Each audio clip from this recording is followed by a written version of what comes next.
কর্তৃক আয়োজিত আরাবুর রহমান খোখো ফুটবল টুর্নামেন্টের আজকের এই উলানিয়া হাট হাই স্কুল অ্যান্ড কলেজের মাঠে অনুষ্ঠিত আজকের এই প্রতিযোগিতাপূর্ণ ম্যাচে অংশগ্রহণ করবে উলানিয়া বাজার যুবদল বনাম উলানিয়া বাজার ছাত্রদল।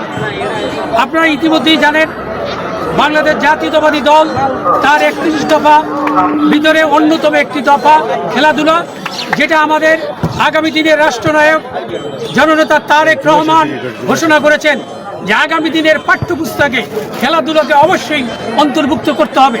সেই অন্তর্ভুক্তকরণের উদ্দেশ্যে মাঠ পর্যায়ে ইতিমধ্যে সারা বাংলাদেশে আমাদের যে বাংলাদেশ জাতীয়তাবাদী দলের উদ্যোগে বিভিন্ন এলাকায় খেলার আয়োজন করা হয়েছে। যেমনিভাবে আজকে গোসানি মাঠে আমাদের এই দক্ষিণ অঞ্চলের প্রাণের পুরুষ, আমাদের সর্বজন গ্রহণযোগ্য এই উলানিয়া হাট হাই স্কুলের সাবেক ছাত্র জননেতা হাসান মামুন, তার নেতৃত্বে প্রধান অতিথি হিসেবে উপস্থিত থাকবেন ABM মোশাররফ হোসেন।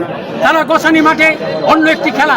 আর আজকের এই খেলায় আমি অ্যাডভোকেট হাবিবুর রহমান, আমার সাথে আমারই বন্ধু জনাব হাবিবুর রহমান মিঠু, আমার সদ্য শিক্ষক গলাচিপা উপজেলা বিএনপির উপদেষ্টা মণ্ডলীর সদস্য জনাব হিরণলাল সিং, এবং আমার এখানে আজকে এই খেলার সভাপতিত্ব করবেন আমাদের এই উলানিয়া হাট হাই স্কুলের সম্মানিত গভর্নিং বডির সদস্য এবং 10 মিনা উপজেলা বিএনপির সংগ্রামী যুগ্ম সাধারণ সম্পাদক জনাব ইমদাদ হোসেন, ইমদাদ ভাই সহ, এবং আমার অন্য সদস্য গভর্নিং বডি জনাব জালাল আহমেদ সহ আমরা উলানিয়া বাজার যুবদল, ছাত্রদল, শ্রমিক দল, কৃষক দল এবং মূল দলে সকলের অংশগ্রহণে এই ঈদুল আজহা পরবর্তী আজকের এই খেলার আয়োজন করা হয়েছে।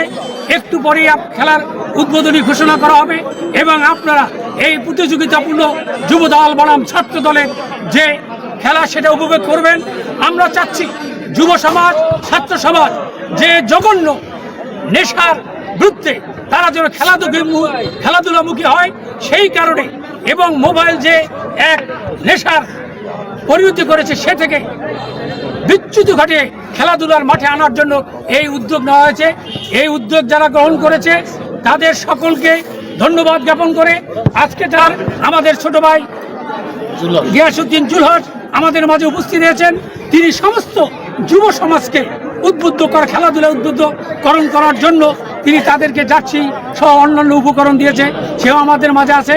আপনারা তার কাছ থেকেও একটু নেবেন যাতে আগামী দিনে তিনি খেলাধুলায় আরও করে। সকল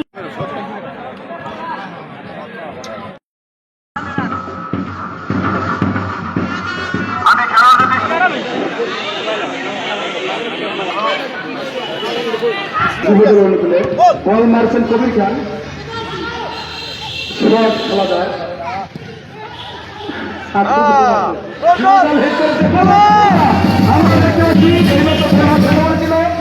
কিন্তু হলো না। রাব্বি খান না